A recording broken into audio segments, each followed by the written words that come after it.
भारत कई अनूठी कहानियों और घटनाओं का साक्षी रहा है। यहाँ हर मोड़ पर कुछ ना कुछ ऐसा सुनने को जरूर मिल जाता है जो आपको हैरान कर देता है कि क्या वाकई ऐसा हो सकता है। आज हम आपको ऐसे ही एक स्थान के बारे में बताने जा रहे हैं जो अपनी अमर प्रेम कहानी के लिए जाना जाता है।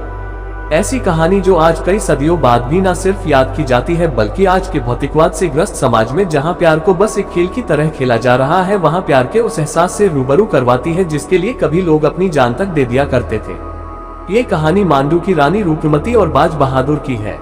इतिहास के पन्नों में दर्ज मांडू मध्य प्रदेश स्थित रानी रूपमती का महल एक समय पहले तक बेहद खूबसूरत हुआ करता था, इतना कि कोई भी उसे देखकर अपनी आंखों पर विश्वास न कर पाए कि क्या वाकई कोई इमारत इतनी बेहतरीन हो सकती है। इस महल के ऊपर मंडप बने हुए थे जहां बैठकर पूरा राज्य नजर आता था। ये महल 365 मीटर ऊंची और सीधी खड़ी चट्टान पर स्थित है जिसका निर्माण बाज बहादुर ने करवाया था।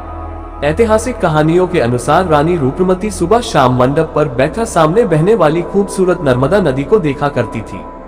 महल के नीचे की ओर एक और महल है जिसे बाज बहादुर महल कहा जाता है और इस महल से रानी रूपमती का मंडप बहुत खूबसूरत नजर आता था। ऐसा माना जाता है कि जब रानी मंडप में होती थी तब बाज बहादुर अपने महल के झरोखे से रूपमती को घंटों निहारा करता था। सन 1561 की बात है जब मुगल बादशाह अकबर के सेनापति आदम खान ने मांडू पर आक्रमण कर बाज बहादुर को पराजित कर दिया और रानी रूपमती को अगवा कर लिया। रानी रूपमती ने आदम खान के समक्ष समर्पण नहीं किया और अपनी जान दे दी। इस घटना के बाद रानी रूपमती और बाज बहादुर की प्रेम कहानी अमर हो गई और अकबर ने ही इन दोनों की प्रेम कहानी को लिखित रूप प्रदान करवाया। मांडू में न सिर्फ रानी रूपमती का महल चर्चा बटोरता है बल्कि यहाँ कई और भी स्थान हैं जो अपनी खूबसूरती के लिए मशहूर हैं। मांडू की मस्जिदें भारतीय इस्लामी स्थापत्य कला की बेजोड़ उदाहरण हैं। इसके अलावा दो अन्य महल, जहाज महल और हिंडोला महल भी सौंदर्य के उत्कृष्ट नमूने हैं। मांडू स्थित अशरफी महल की कहानी भी अजीब है। होशन शाह ने सोने की अशरफियों से इस महल का निर्माण करवाया था जिसकी वजह से इसे अशरफी महल का नाम दिया गया। मांडू की इसी भव्यता से प्रभावित होकर मुगल सम्राट जहांगीर यहाँ कई महीनों तक रहा और चप्पे चप्पे का विचरण किया।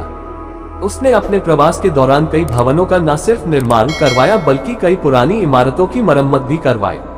वर्ष 1732 में मल्हार राव के नेतृत्व वाली मराठा सेना ने मांडू के मुगल गवर्नर को पराजित कर इस राज्य पर कब्जा कर लिया। तब से लेकर राजशाही के अंत तक मांडू पर मराठों का ही राज रहा। आजादी के बाद जब मांडू की रियासत पर सरकार का आधिपत्य हुआ तब यहाँ मालवा पर्यटन रिजॉर्ट बनाया गया। मांडू की खूबसूरती का कोई सानी नहीं है, यही वजह है कि आज यहाँ हर साल देश विदेश के कई सैलानी आते हैं।